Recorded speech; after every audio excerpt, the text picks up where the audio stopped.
Hi hello అండి, అందరూ ఎలా ఉన్నారు? నేనైతే చాలా బాగున్నాను. ఇప్పుడు మీరు చూస్తుందైతే ప్రయాగ్రాజ్ ఫోర్ట్ అండి. ఇదైతే ఎప్పుడో అప్లోడ్ చేస్తుంది, కానీ నేనైతే ఇది ఉందని కూడా మర్చిపోయాను. అప్పుడు ఎక్కడో ఒక డ్రాఫ్ట్లో ఉంటే ఇప్పుడైతే అప్లోడ్ చేస్తున్నాను. ఈ ప్రయాగ్రాజ్ ఫోర్ట్ అయితే మనకు ప్రయాగ్రాజ్ అంటే అలహాబాద్ ఉత్తరప్రదేశ్ రాష్ట్రంలో గంగా, యమున మరియు సరస్వతి నదుల సంగమం వద్ద ఉంది. అంటే త్రివేణి సంగమం వద్ద ఉంది. ఈ కోటనైతే మొఘల్ చక్రవర్తి అక్బర్ 1583లో నిర్మించాడు. దీనిని మానవ చరిత్రలో ఎంతో పవిత్రంగా ప్రదేశంగా భావించే సంగమం వద్ద నిర్మించారు కాబట్టి ఇది చారిత్రాత్మక ప్రాధాన్యత కలిగి ఉంది. అలాగే ఇప్పుడు మనము లోపలికి వెళ్తున్నాం కదా, ఇదైతే ఈ మధ్య కాలంలో అయితే నిర్మించారు. ఎందుకంటే ఒకప్పుడు ఇది పూర్తిగా మూసివేయబడింది, కానీ ఇప్పుడైతే కొంత భాగం సందర్శకుల కోసం అయితే ఏర్పాటు చేయడం జరిగింది. ముఖ్యంగా ఈ కోట విశిష్టత ఏంటి అంటే, కోట గంగా నది ఒడ్డున అత్యంత మచ్చికగా అంటే పెద్ద పెద్ద గోడలతో అయితే నిర్మించారండి. 3 వైపులా గోడలు ఉంటాయి.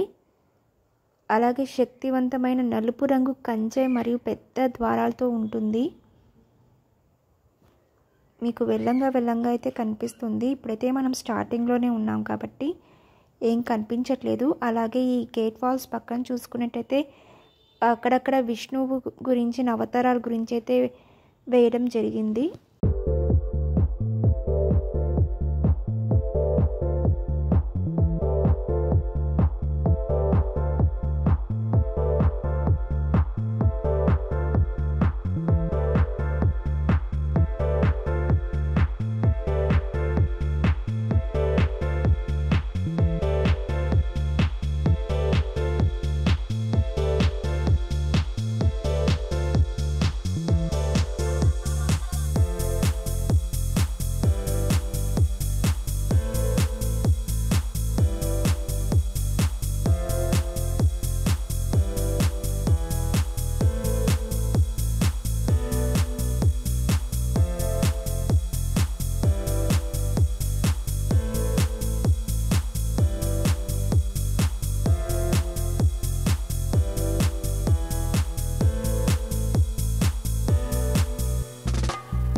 చూస్తున్నారు కదండి, ఈ సైడ్ కనిపిస్తుంది కదా, ఈ పెద్ద పెద్ద గోడలతో నిర్మించిందే ఇది అసలైన కోట అనమాట. ఇదంతా అయితే సందర్శకుల కోసం నిర్మించారు. ఇప్పుడు ఇది కూడా అయితే లోపలికైతే ఆ కోటలో అనుమతి అయితే లేదు. ఇది ప్రస్తుతం అయితే ఇండియన్ ఆర్మీ ఆధీనంలో ఉంది, కానీ కొంత భాగం మాత్రమే పర్యాటకులకు అనుమతిస్తారు. ఆ కొంత భాగం కూడా ఏమీ ఉండదు, ఉట్టి ఆ గోడలు చూడడం తప్ప ఏమీ కనిపించదు. మధ్యలో ఇక్కడ గోడల మీద చెక్కినవి కనిపిస్తాయి అంతే. ఇక అలాగే ఇక్కడైతే ఒక పెద్ద ఫిరంగి అయితే ఉంది అండి.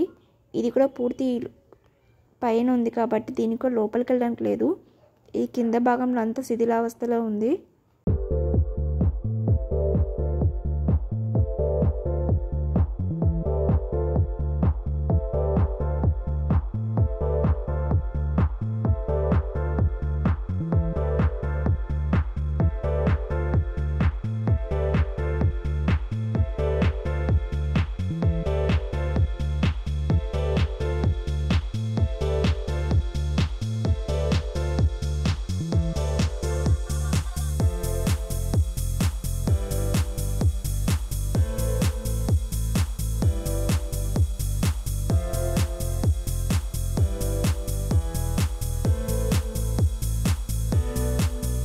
ఈ కోటలో ముఖ్యంగా చెప్పుకోవాల్సింది ఏది అంటే అక్షయ్ వట్.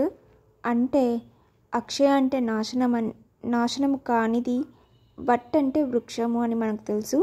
అక్షయ్ వట్ అంటే ఎప్పటికీ చెక్కు లేకుండా నిలిచే వృక్షం అని.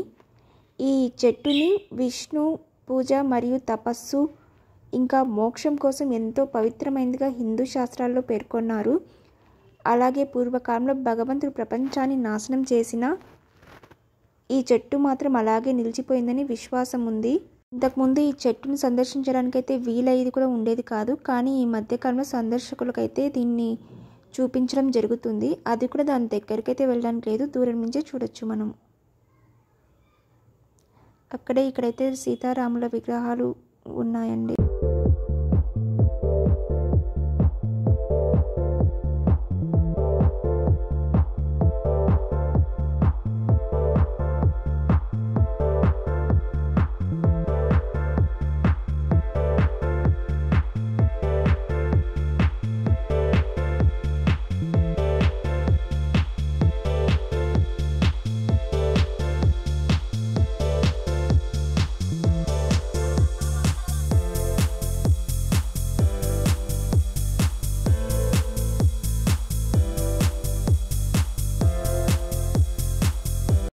మీరు కోటను బాగా గమనించినట్టయితే ఈ కోటకు మొత్తం ఇనుప కంచెతో పెట్టారండి. అసలు కొంచెం కూడా లోపలికి ప్రవేశం లేకుండా.